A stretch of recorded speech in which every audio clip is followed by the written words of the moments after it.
అందరికీ నమస్తే. నేను మీ Tirupati. Welcome to TR TV. So మొత్తానికి కాంగ్రెస్ పార్టీకి సంబంధించినటువంటి బిల్లుల పంచాయతీ రోడ్డునెక్కింది. 10, 20, 30, 40, 50, 60, 70, 90, 100 మీరు ఎంత పర్సెంటేజ్ ఇచ్చినా మేము తీసుకోనీకి రెడీగా ఉన్నాం. మొత్తం ఇచ్చినా తీసుకోనీకి రెడీగా ఉన్నాం. కానీ మీకు 100% బిల్లులు రావాలంటే 10% కమిషన్ మాకు ఇవ్వాలి. ఇప్పుడు ఈ కమిషన్ల దందా బయటపడ్డది. నేను 10, 10, 20, 20 అంటే మీరు ఏమనుకుర్రు? సీతైచన్య కాలేజ్లో, నారాయణ కాలేజ్లో అడ్వర్టైజ్మెంట్ యాడ్స్ వస్తాయి కదా, అవనుకుర్రా? ఆ యాడ్స్ కంటే గొప్ప గొప్ప యాడ్స్ కాంగ్రెస్లా. మీకు బిల్లులు రావాలంటే 10% కమిషన్లు నా జేబులో పడాల్సిందే. నా జేబులో కమిషన్ వస్తేనే మీకు బిల్లులు వస్తాయి.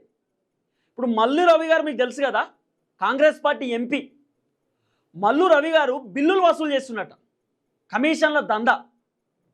ఇప్పుడు పెండింగ్ బిల్లులు ఉంటాయి కదా, కాంట్రాక్టర్లకు బిల్లులు ఇప్పించాలి కదా. కాంట్రాక్టర్లు పోయి మల్లు రవి గారి దగ్గరికి, సార్ మాకు ఆ బిల్లు రావాలి, ఒక 1000 కోట్లో, ఓ 100 కోట్లో, లేకపోతే ఒక 1 కోటి రూపాయలో, ఓ 10 లక్షలు, 20 లక్షలు, 50 లక్షలు మాకు బిల్లులు రావాలి సార్, రాష్ట్ర ప్రభుత్వం ఇవ్వాలి, జరగా బిల్లులు ఇప్పిరు సార్ అని చెప్పి కాంట్రాక్టర్లు పోయి మల్లు రవి గారిని అడిగితే మల్లు రవి చెప్తున్నట, ఒక సీనియర్ ఎంపీ మీకు బిల్లులు ఇప్పిస్తా కానీ ఒక 10% కమిషన్ మాకు ఇవ్వాలి అని చెప్పి 10% కమిషన్లు వసూలు చేసే కార్యక్రమం చేస్తున్నట. కాంగ్రెస్ పార్టీ లీడర్లు పిసిసి అధ్యక్షుడు మహేష్ కుమార్ గౌడ్కి ఫిర్యాదు చేసిరు. మీనాక్షి నటరాజన్ కూడా ఫిర్యాదు చేసిరుగో. ఈ ఫోటో ఇప్పుడు సోషల్ మీడియాలో విపరీతంగా వైరల్ అవుతున్నది. ఈ ఫోటో ఎక్కడో కాదు, గాంధీ భవన్లో ఏకంగా కాంగ్రెస్ పార్టీ ఆఫీసుకు పోయి సీనియర్ లీడర్ మల్లు రవి పైన కంప్లైంట్ ఇచ్చారు. కాంగ్రెస్ పార్టీని అబాస్పాలు చేస్తున్నారు, కాంగ్రెస్ పార్టీని బద్నాం చేస్తున్నారు. అసలు ఈ పార్టీలో ఉన్నటువంటి senior leader, senior MP Mallu Ravi, ఆయన దందా చేయడం ఏంది, ఆయన బిల్లులు వసూలు చేయడం ఏంది, ఇంత ఘోరమా, ఇంత పర్సెంటేజ్ తీసుకోవడం మీద పెద్ద చర్చ నడుస్తుంది. ఇప్పుడు చాలా పెండింగ్ బిల్లులు, దాదాపు ఒక ఎంత పెండింగ్ బిల్లులు సుమారు నేను ఇప్పటిదాకా చెప్పిన పెండింగ్ బిల్లులు 11,000 కోట్ల రూపాయలు బాకీ ఉన్నది ప్రభుత్వం. ఈ 11,000 కోట్ల రూపాయలు కాంట్రాక్టర్లకు ఇవ్వాలి.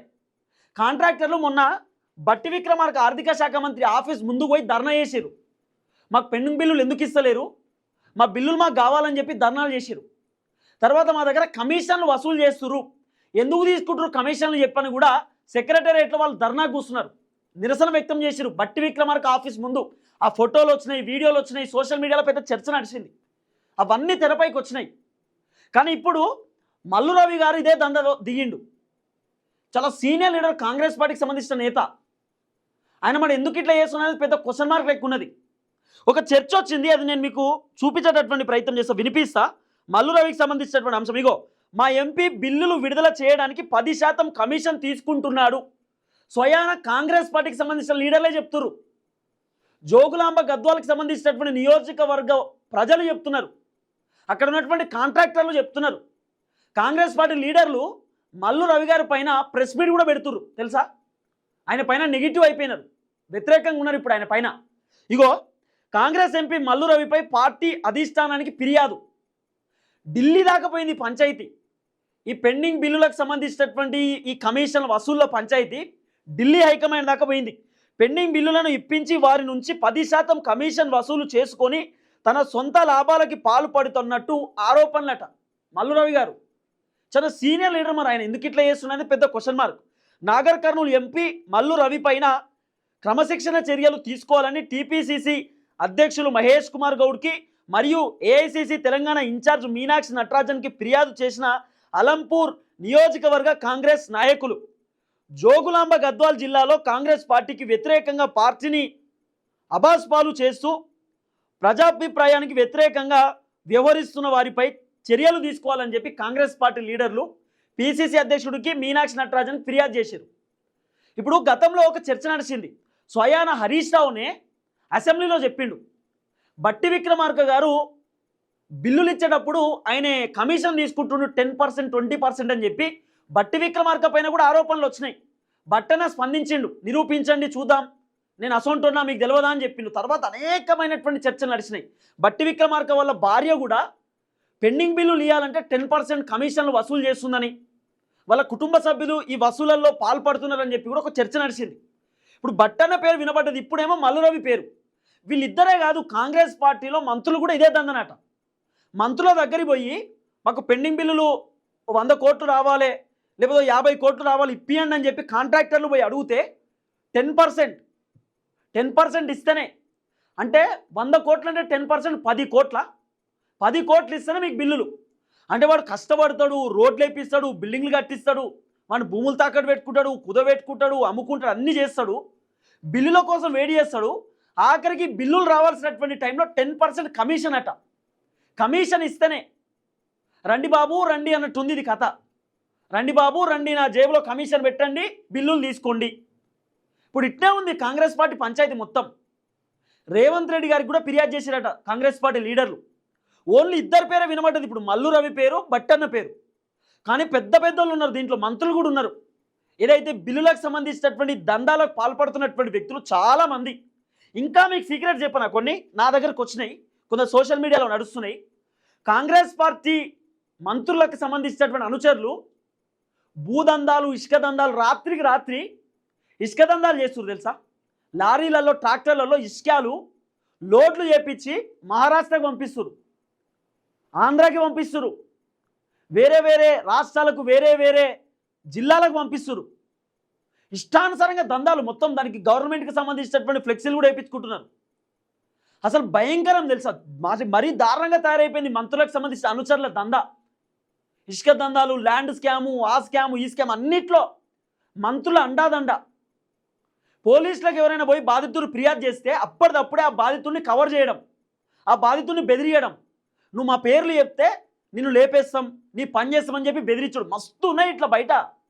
మామూలు చర్చల బయట భయంకరంగా ఉన్నాయి మంత్రుల దందాలు, మామూలు దందాలు కాదు. ఇట్లా తయారయ్యారు మంత్రులు. కానీ ఇప్పుడు మల్లు రవి పేరు బాగా వినబడుతుంది. మల్లు రవి గారి పైన ఈరోజు ప్రెస్ మీట్లో ఏదో మాట్లాడినట్టండి, అది కూడా ఒక చర్చ వచ్చింది. ఆ ప్రెస్ మీట్లో మాట్లాడినటువంటి ఆ వీడియో కూడా నేను మీకు చెప్తా. ఇగో, ఇన్ఛార్జ్ మీనాక్షి నటరాజన్ ఫిర్యాదు చేసిన అలంపూర్ కాంగ్రెస్ మాజీ ఎమ్మెల్యే సంపత్ కుమార్. చూడుర్రి, మీనాక్షి నటరాజన్ గారికి సంపత్ కుమార్ ఫిర్యాదు చేసిండు, మాజీ ఎమ్మెల్యే. మరొకసారి బయటపడ్డ కాంగ్రెస్ నాయకుల కమిషన్ల భాగోతం. కాంట్రాక్టుల దగ్గర కమిషన్లు వసూలు చేసి బిల్లులను సోదరుడు ఆర్థిక శాఖ మంత్రి బట్టి ద్వారా చెల్లింపులు, ఆర్థిక శాఖ మంత్రి బట్టి విక్రమార్క ద్వారా చెల్లింపులు చేస్తున్నట. కమిషన్లు తీసుకొని కాంగ్రెస్ పార్టీని అబాస్పాలు చేస్తున్న రవిపై క్షమాపణ క్రమశిక్షణ చర్యలు తీసుకోవాలని డిమాండ్. క్రమశిక్షణ కమిటీ చైర్మన్ పైనే క్రమశిక్షణ చర్యలు తీసుకోవాలని కోరుతున్న నాగర్ కర్నూలు కాంగ్రెస్ నాయకులు. ఎంత దారుణం చూడుర్రి. పాపం మొన్ననే క్రమశిక్షణ కమిటీ చైర్మన్ పదవి ఇచ్చిరండి ఎవరికి, మల్లు రవికి. ఆ పదవిచ్చుడితోటే శంషాబాద్ ఎయిర్పోర్ట్ నుండి నాగర్ కర్నూలు దాకా మొత్తం కాన్వాయిలో ఇట్లా కారు ఎక్కి డీజే పాటలు, దునుకుడు ఎగురుడు, ఎంపీ గారు దునుకుడు ఎగురుడు చేసుకుంటూ పోయిండు, ఎంజాయ్ చేసిండు. నాకు క్రమశిక్షణ కమిటీ చైర్మన్ వచ్చిందని చెప్పి మీనాక్షి నటరాజన్ గారు తిట్టిరట. నీకు వచ్చిందేమో నా పెద్ద పోస్టా, క్రమశిక్షణ కమిటీ, దానికి ఎందుకింత రాద్ధాంతం, ఎందుకింత హంగామా? గాంధీ భవన్ దాకా వచ్చినట్టు. అట్లా గాంధీ భవన్ దాకా, అక్కడ నుండి శంషాబాద్ ఎయిర్పోర్ట్ నుండి గాంధీ భవన్లో పెద్ద పెద్ద ఫ్లెక్సీలు, హోర్డింగ్లు, ఫోటోలు, నా క్రమశిక్షణ కమిటీ వచ్చిందని చెప్పి మీనాక్షి నటరాజన్ గారు పొట్టు తిట్టిరట. ఏంది నీ కథ అని చెప్పి. అంటే ఇంత దారుణంగా తయారయ్యారు కాంగ్రెస్ పార్టీ లీడర్లు అంతా. మాజీ ఎమ్మెల్యేలు కంప్లైంట్లు ఇచ్చుడు, కాంగ్రెస్ పార్టీ సీనియర్ లీడర్లు కంప్లైంట్లు ఇచ్చుడు, చాలా ఇట్లా మాట్లాడుకుంటూ పోతే వివిధ రకాలు. ఇగో, గత ఏడాది కాలంగా ఒక రోజు కూడా కాంగ్రెస్ పార్టీ నాయకులను పట్టించుకోకుండా బీఆర్ఎస్ నాయకుల పెండింగ్ బిల్లులను ఇప్పించి వారి నుంచి 10% కమిషన్లు వసూలు చేసుకుని తన సొంత లాభానికి పాల్పడుతున్నారని ఆరోపించారట. బీఆర్ఎస్ పార్టీలను పట్టించుకుంటుండు మల్లు రవి, కాంగ్రెస్ పార్టీ నాయకులను పట్టించుకుంటున్నాడట. బీఆర్ఎస్ పార్టీ కాంట్రాక్టర్లు ఉంటారు కదా గత ప్రభుత్వంలో, వాళ్ళకే బిల్లులు ఇప్పించుకొని 10% కమిషన్లు తీసుకుంటుండు అని చెప్పి మల్లు రవి గారి పైన భయంకరమైన ఎలిగేషన్ అంటున్నా. మరి దీనికి ఎవరు సమాధానం చెప్తారనేది పెద్ద క్వశ్చన్ మార్క్. మరి 10% బిల్లులు అంటే మామూలు విషయం కాదు కదా, ఎట్లా అనేది మరి చూడాలి మొత్తానికి. కానీ ఇది ఒక పెద్ద చర్చ అయితే నడుస్తుంది కాంగ్రెస్ పార్టీకి సంబంధించినటువంటి వర్గాలలో. నాట్ ఓన్లీ మల్లు రవి, చాలామంది పేరు వినబడ్డది. గతంలో బట్టన్న పేరు కూడా వచ్చింది. బట్టన్న కూడా బిల్లులు వసూలు చేస్తుండని, కమిషన్ తీసుకుంటుండని, బట్టన్న వాళ్ళ కుటుంబ సభ్యులు కూడా ఆ వసూలకు పాల్పడుతున్నారని, చాలామంది మంత్రులు ఉన్నారని, చాలామంది కాంగ్రెస్ పార్టీ సీనియర్ లీడర్లు ఉన్నారని చెప్పి నానా రకాల విమర్శలు వచ్చినాయి. మరి చూడాలి మల్లు రవి గారి పైన ఎటువంటి యాక్షన్ తీసుకుంటారో. వాస్తవానికి మల్లు రవి గారే క్రమశిక్షణ కమిటీ చైర్మన్. మరి క్రమశిక్షణ కమిటీ చైర్మన్ పైన ఆయన ఏమని పెట్టుకుంటాడు, ఆయనే మరి ఏం క్రమశిక్షణకు సంబంధించినటువంటి ఆయన చర్యలు తీసుకుంటే ఆయన పైననే చూడాలి. సొంత చర్యలు ఏమైనా తీసుకుంటాడు ఏందనేది ఎక్స్ప్లెనేషన్ చూడాల్సినటువంటి అవసరం ఉంటుంది. మరి ఏ విధంగా ముందుకు పోతారో ఏం చేస్తారో చూద్దాం.